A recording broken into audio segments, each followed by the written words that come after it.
Hi there, my name is Alex Gurba. I'm a registered physiotherapist at Gemini Health Group in Richmond Hill, Ontario. And today I want to talk to you about my favorite self-management strategy for pain, and that's self-trigger point releasing.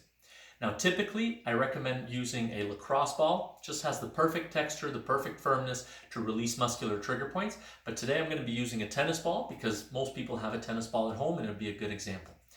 Now I'm going to focus on two trigger points today. One in the back of the shoulder blade and one in the hip, just to demonstrate two of the major areas when we can relieve pain ourselves using a tennis ball.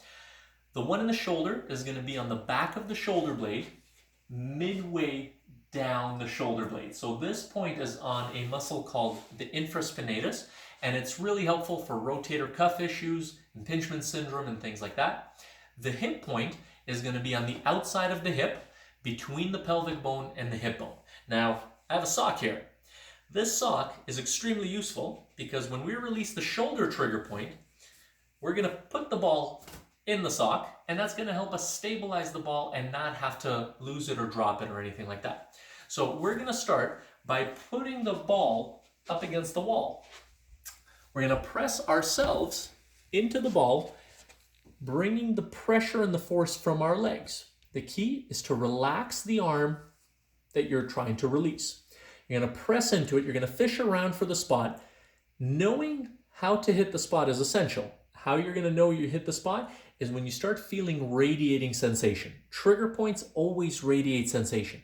The spot is midway between the top of the shoulder blade and the bottom of it, right in the center. You want to hit that spot and linger. We linger for 60 to 90 seconds. That's how long it takes to release a trigger point effectively.